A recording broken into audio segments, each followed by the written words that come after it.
For almost 2,000 years, there's been one single story that shaped so much of our history. But what if a key chapter of that story was just ripped out, condemned, buried in the Egyptian desert, and forgotten? Well, today we're digging into the Gospel of Judas, a text that does exactly that. It challenges one of our most fundamental narratives. And this is the really explosive question at the heart of it all. It's a question that just turns everything we thought we knew about the ultimate act of betrayal completely on its head. So for the next few minutes, try to forget the story you've been told. We're about to look at a version that was almost lost to time forever. And this really shows you the massive divide we're talking about. On the one hand, you've got the Judas we all know, the villain from the New Testament, the ultimate betrayer. But on the other hand, from this rediscovered gospel, you get this entirely different character. Judas the confidant, the favorite disciple, the only one chosen for the most difficult and sacred task. I mean, the name itself is basically a curse, right? To call someone a Judas is the worst insult. His story is a cornerstone of Christian tradition, the greedy disciple who hands his master over to be killed. It's a simple, powerful, and honestly an unforgettable story of good versus evil. But you know, history is almost never that simple, and the story of Judas is a perfect example. A fragile, ancient manuscript, after centuries in the dark, brings this entirely new perspective to light, a perspective that was very actively suppressed by the early church. The fact that this text even survived is frankly a miracle. Its story is like a real-life historical thriller. We're talking ancient tombs, the international black market, and decades of neglect that almost turned this priceless artifact to dust. This isn't just a story about old ideas, it's about the incredible journey of a physical object.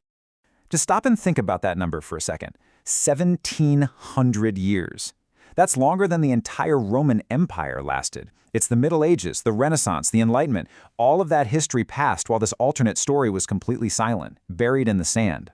And what's so fascinating is we actually knew this thing existed. Way back around 18 CE, a church father named Irenaeus wrote about it, condemning it as total heresy. And then, poof, silence for centuries. The copy we have today was written down sometime in the 4th century. It wasn't found until 1978. And then, tragically, it got stuck on the black market, falling apart in a safe deposit box before scholars finally got their hands on it, pieced it back together, and published it for the world to see in 2006. So after all that drama, this is the result. Incredible work from scholars, like this translation right here, turned what was once just a mysterious, heretical rumor into something that you or I can actually read and study. It's a real, tangible link to a lost branch of early Christianity. Okay, so we finally have the text. What does it actually say that was so dangerous? Why did the early church want this thing gone so badly? Well, it's because this gospel doesn't just offer a different opinion. It flips the entire story upside down and makes Judas the hero. The only hero, really, among all the disciples. Okay, so this is the absolute core of it. In this version, Jesus pulls Judas aside for a private conversation and gives him a secret mission. He explains that his true, divine spirit is trapped inside his physical body, like a prison. To complete his work, that spirit has to be set free. And he tasks Judas, the only one who gets it, with betraying him to the authorities so that can happen. The betrayal becomes the ultimate act of loyalty. And get this isn't some modern-day spin we're putting on it. This quote is from Irenaeus himself, the bishop who hated this gospel. Even its greatest enemy understood its central point, that Judas wasn't just a criminal, but someone who knew a secret truth and accomplished a mystery. Now, in order to make Judas the hero, this gospel has to tear down the other disciples, and it is brutal. They're shown as being completely clueless, just totally missing the point of Jesus' teachings. They're even worshiping the wrong God, a lesser, flawed creator of the physical world, not the true transcendent God that Jesus came from. You see, they might have faith, but Judas has gnosis, that secret divine knowledge. So you have to ask, why would anyone write something so radical? Well, it's because back in the 2nd century, there wasn't just one Christianity. There were dozens of versions, all competing to define what it really meant to follow Jesus. This gospel was basically a piece of ammunition in that huge war of ideas. And the movement behind this gospel was Gnosticism. Now, this wasn't a single church, but more like a whole spiritual movement. Gnostics generally believed that the physical world was a mistake, a prison created by a lesser, ignorant God.